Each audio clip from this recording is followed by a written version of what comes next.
Hoje eu estou aqui com um novo chapéu, eu vou falar como mãe. Normalmente eu conto testemunhos, experiências com livros, leitura bíblica. Isso tudo me constitui como mãe, como mulher, como esposa. Vou abrir meu coração para vocês então, porque hoje é o dia do superdotado. E nós temos um dos nossos filhos com essa característica do neurodesenvolvimento. Como mãe, eu não entendi o que acontecia com meu filho desde que ele nasceu. Então eu e meu esposo procuramos ajuda de médicos, porque ele chorava muito nas madrugadas, muito mesmo, sem explicação. E aí veio cólica, refluxo, terror noturno, ansiedade, várias respostas, mas nenhuma delas que fosse assim resolutiva, realmente que justificasse aquele comportamento. Porque mesmo com os tratamentos, os choros permaneciam. Então era um sono muito leve, mesmo de noite nem se fala. Depois veio na questão escolar uma exigência, mesmo na creche, uma autocobrança. Até em relação às brincadeiras era muito difícil, por exemplo, quando perdi uma peça de Lego, de brinquedos, quando não era exatamente dentro de um padrão que ele esperava que fosse. E a respeito também do senso de justiça, muito aguçado, muito, o certo era o certo, a ponto de ele, por exemplo, numa situação questionar, porque eu falei que não era para comer um chocolate, e aí depois eu falei que podia, e ele falou, não, mas nós não vamos comer, porque é só depois do almoço, tu já disse isso. Tudo que eu tô contando aqui muitas crianças podem ter esses comportamentos e não ter nada a ver com a superdotação. Só que a soma deles, de uma forma intensa, é o que caracteriza. Então não são só exemplos isolados do que eu tô falando.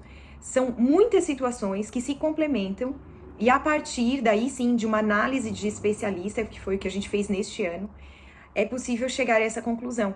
Mas o que eu tô trazendo são exemplos que respondem algo que durante tantos anos eu fiquei tentando entender. Eu vim aqui para a capital atrás de médico. Eu busquei ajuda de todo tipo de especialista.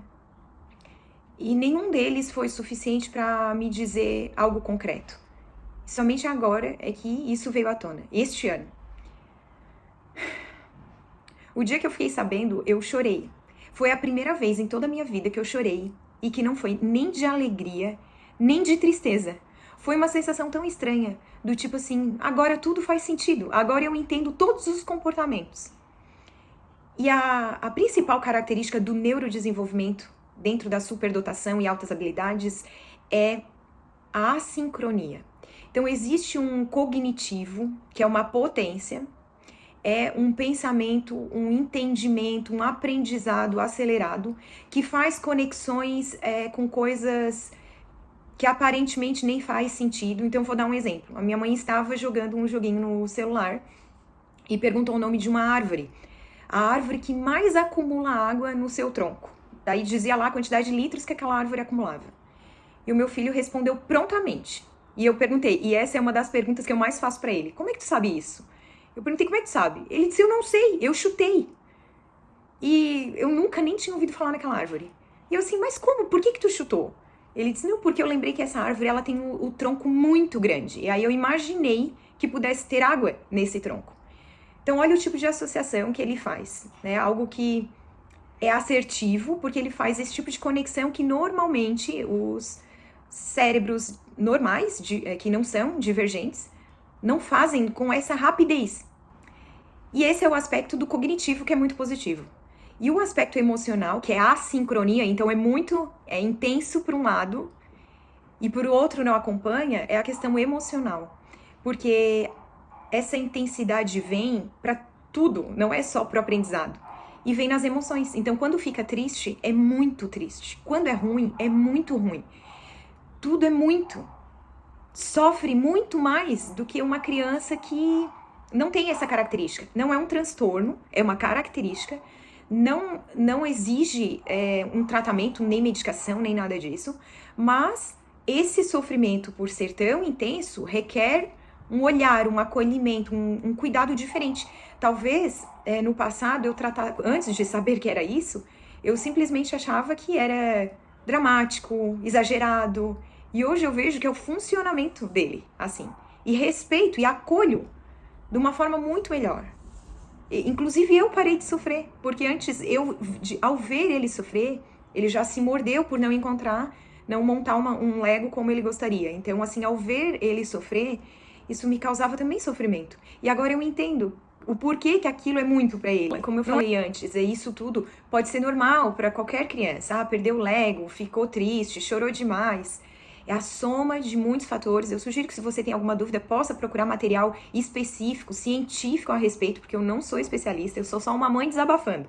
E aí tudo isso fez muito sentido. E hoje a forma como eu educo ele, como eu trato ele, como eu entendo como ele funciona, é muito mais, não vou dizer fácil, mas é muito mais assertiva.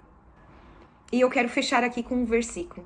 Lá em Provérbios 4:23 fala: sobre tudo que você guardar, guarda em primeiro lugar o seu coração, porque dele procedem as fontes da vida. Quando a gente olha para uma pessoa com superdotação, altas habilidades, a gente vê ali alguém com um coração muito especial. Um coração que precisa de acompanhamento, acolhimento e que talvez tenha potência para conquistar grandes coisas. E uma emoção que pode limitar. Uma emoção que pode fazer com que ele não acredite que ele é capaz. Porque, de verdade, essa assincronia faz com que eles sejam muito inteligentes, mas se sintam, às vezes, o mais ignorante da turma, de uma escola, por exemplo. Essa potência toda não traz orgulho para eles. Essa potência toda traz um sentimento de que são pequenos, por incrível que pareça. É justamente a assincronia que faz com que a mentalidade deles não enxergue o potencial. Não enxergue tudo que eles podem conquistar. Por isso, a minha preocupação hoje e o meu recado para vocês é que pratiquem Provérbios 4:23. Guardem o coração, aprendam a lidar com as emoções. Não permita que as emoções, que é quase como um instinto selvagem, sejam responsáveis pelas decisões importantes da vida. Muito obrigada por me ouvir. Se você se identificou de alguma forma com tudo que eu falei, procure ajuda. Ou conhece alguém, indique ajuda. Vá atrás. Eu não parei.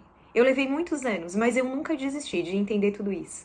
E hoje eu posso dizer que valeu a pena toda essa jornada.